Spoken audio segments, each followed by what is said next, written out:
አሳሳቢ ደረጃ ላይ የደረሰው የወንድ ብልት ካንሰር ብራዚላዊው የ63 ዓመት አዛውንት ዣኦ ብልታቸው ላይ ቁስለት ተመልክተው ወደ ሕክምና የሄዱት እንደ አውሮፓውያን አቆጣጠር በ2018 ነበር። ችግሩ የቆዳ መስፋትና የመድኃኒቶች የጎንዮሽ ጉዳት እንደሆነ ሐኪሞች ነገሩኝ ይላሉ። መድኃኒት ቢወስዱም ቁስለቱ እየተባባሰ ሄደ። በቁስለቱ ምክንያትም ትዳራቸው ይረበሽ ጀመር። ከባለቤታቸው ጋር የግብረ ስጋ ግንኙነት ማድረግም አልቻሉም። ችግሩ ምን እንደሆነ ለማወቅ ቆርጠው ተነሱ። ለ5 ዓመታት የሕክምና ባለሙያዎችን አማከሩ።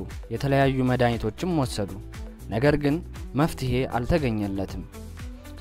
በ2023 የብልት ካንሰር እንዳለባቸውም ከሐኪሞች ተነገራቸው። ለቤተሰቤ አስደንጋጭ ነበር። ከብልቴ ላይ የሚነሳ ክፍል እንዳለ ማወቅ ረበሻቸው። አካሌን እንዳጣው ተሰማኝ ይላሉ። ከሰው ጋር በቀላሉ የሚወራበት የካንሰር አይነት አይደለም። ሰዎች ቀልድ አድርገው ሊወስዱት ይችላሉ ሲሉም ስሜታቸውን ይገልጻሉ። የወንድ ብልት ካንሰር እምብዛም የሚከሰት ባይሆንም በህመሙ ምክንያት የሚከሰት ሞት ቁጥር በመላው ዓለም እየተበራከተ ይገኛል። ከፍተኛ የህሙማን ቁጥር የተመዘገበው በብራዚል ነው። ከ100,000 ወንዶች ለህመሙ የመጋለጥ መጠን 2.1% ነው። ከ2012 እስከ 2022 ድረስ በብራዚል 21,000 ወንዶች በበሽታው መያዛቸው ተመዝግቧል። ከነዚህ መካከል 4,000 የሚሆኑት ሞተዋል። ከ5,500 በላይ የሚሆኑት ብልታቸው በቀዶ ሕክምና ተቆርጧል። ማራሆ የተባለው የብራዚል ግዛት በርካታ ህሙማን የሚገኙበት ነው። በበሽታው የመያዝ ዕድል ከ100,000 ወንዶች 6.1% ነው።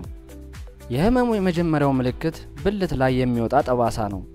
ጠባሳው ለረጅም ጊዜ የሚቆይ ሲሆን ጠንካራ ሽታም ይፈጥራል። ህመሙ በቶሎ ከተገኘ የመዳን ዕድሉም ይሰፋል። ሕክምናዎቹ ቀዶ ሕክምናና የጨረር ሕክምናን ይጨምራሉ። በአፋጣኝ ሕክምና ካልተደረገ በከፊል ወይም በሙሉ ለሙሉ ብልትን ማስወገድ የግድ ሊሆን ይችላል።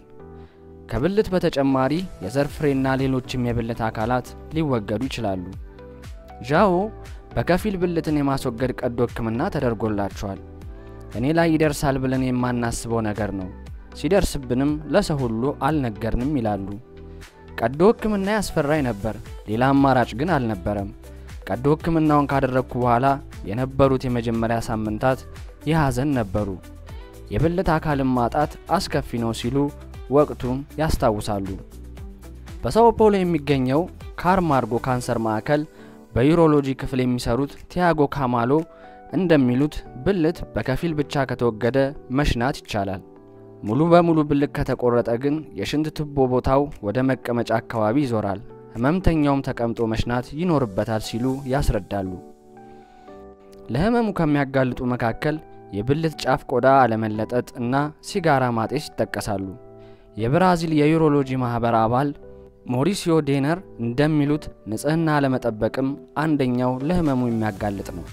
የብልት ጫፍ ላይ ያለውን ቆዳ በአግባቡ ለማጽዳት አንደኛው ምክንያት ነው። ይህ ባክቴሪያው እንዲስፋፋ ምቹ ሁኔታ ይፈጥራል በማለት ያብራራሉ። ሌላው የኤችፒቪ በሰውነት ውስጥ መኖር ነው። ይህ ቫይረስ ከብልት ካንሰር በተጨማሪ ለአፍ ካንሰርም የሚያጋልጥ ነው። የኤችፒቪ ክትባት መውሰድ አስፈላጊ ነው። ብራዚል ውስጥ ክትባቱ ቢኖርም የሚወስዱ ሰዎች ቁጥር ውስን ነው ይላሉ ባለሙያው። ክትባቱን የሚወስዱ ሴቶች ቁጥር 57% ብቻ ሲሆን የወንዶች ቁጥር ደግሞ 40% ብቻ ነው።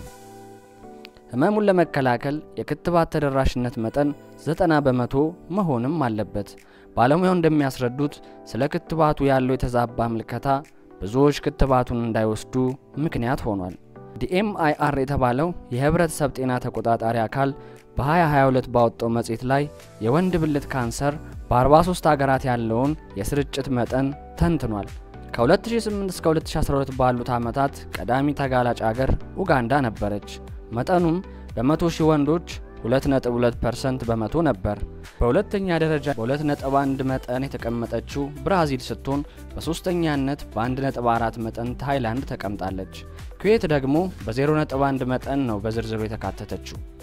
ጥናቱን የመሩት ሌዮን ፉና ቲያ እንዳሉት በቀዳሚነት በታዳጊ ሀገሮች ውስጥ ህመሙ እየተስፋፋ ቢመጣም በአውሮፓ ሀገራትም እየተስተዋለ ይገኛል። ዓለም አቀፍ የካንሰር ምዝገባ ማዕከል እንደሚለው በ2050 በዓለም የብልት ካንሰር ከ77% በላይ ይጨምራል። ህመሙ ከ60 ዓመት በላይ በሆናቸው ወንዶች ላይ አብዝቶ ይከሰታል። የህክምና ባለሙያው እንደሚሉት የብልት ካንሰር መከላከል የሚቻል ህመም ነው። በሁሉም እድሜ ያሉ ወንዶች ብልታቸውን በሳሙናና በውሃ በየቀኑ እና ከግብረ ስጋ ግንኙነት በኋላ መታጠብ አለባቸው ሲሉ ይመክራሉ። የብልት ጫፍ ቆዳ የተሸበሸበ ሲሆን በቀዶ ህክምና ማስወገድና ኮንዶም መጠቀምም እንደሚያስፈልግ ይናገራሉ። ዣኦ ቀጣይ የህክምና ውጤታቸውን በመጠባበቅ ላይ ናቸው። ድነሃል እንደምባል ተስፋ አለኝ። ከቀዶ ህክምናው በኋላ ህመሙ ጠፍቶልኛል። ሆኖም ግን ግማሽ ብልቴን አጥቼ ለመኖር ተገድጃለሁ ይላሉ። ለዚህ ቻናል አዲስ ከሆናችሁ ላይክ፣ ሼር፣ ሰብስክራይብ በማድረግ የዚህ ቻናል አባል ይሁኑ።